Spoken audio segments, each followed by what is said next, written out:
and welcome back to Take It On. Now last year we took on a challenge from the East Anglian Film Archive based at the University of East Anglia here in Norwich. They have an incredible collection of old films. They date back over 100 years to the old trawlers in Great Yarmouth. They've even got shots of 19th century dentists teaching us how to clean our teeth.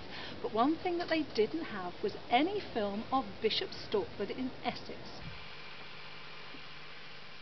Our appeal led to Alan Summers from Bishop Stortford getting in touch with the East Anglian Film Archive. He's been archiving his own cine footage for over 30 years, everything from social history to family holidays, which is when Alan actually saw our appeal and wrote in.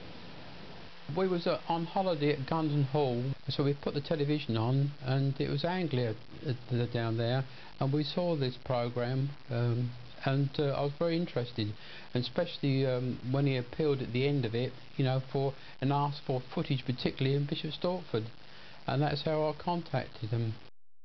I knew there was the National Archives for other films, like we see, you know, main feature films, but never for cine films. And that's why I was very interested in getting in touch with them, because I do feel that what I've sent to them will be in the future years, when I pass on, should be quite of interest. To hand the footage over to the East Anglia Archive meant Alan catalogued film he hasn't seen for many years, understandably very nostalgic. Yes, it has. You know, getting the camera out and the projector out again, it brings back quite a lot of old memories. I can remember one particular flood, and I can't remember the year it was, but it must be about 30 years ago, and that was quite devastating because that actually flooded the houses to about 3 to 4 foot deep. And in South Mill Road, I can remember them having to use rowing boats to get the people out of houses that were actually 2 or 3 steps up into the houses. So it shows you how deep the water was.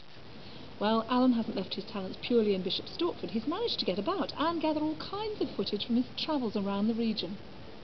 And we went to do a job at Norwich, and it was the autumn time of the year, and it's when all the trees were turning colour, you know, from green to brown, and I took quite a lot of it from Bishop Stortford all the way along. I mean, obviously, you know, it was shots of a few seconds at a time.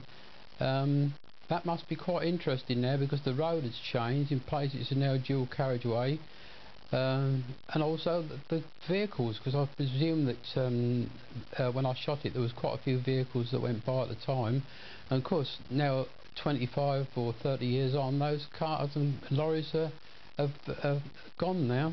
Well, I just hope if people see this programme that they will do all endeavour to try and find any cine film they've got, and let the archives have it.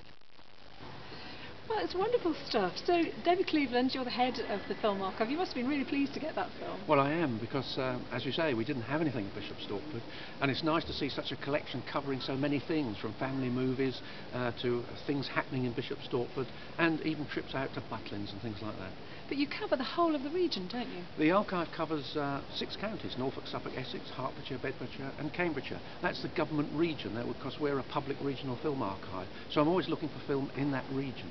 And what sort of film are you actually looking to find? I want all sorts, really, that reflect the life of the people and the work and everything that goes on, including the places. So we may want industrial films, publicity films, films of works, but we also want family films, how people lived, what it was like in their houses, so we can see, so that people in the future can look back and see what it was like now, because we have to think really 50 or 100 years in advance of what people will want to see. So how old do the films have to be before you start to be interested in them? Well, it really comes up to date. We want videos made 10 years ago, because otherwise they may get lost, because not so much is coming in on video at the moment. So I'm always looking for videos of family life and, again, work and school and all the things that people do in their lives. So any format, and you're actually expanding the archive, aren't you?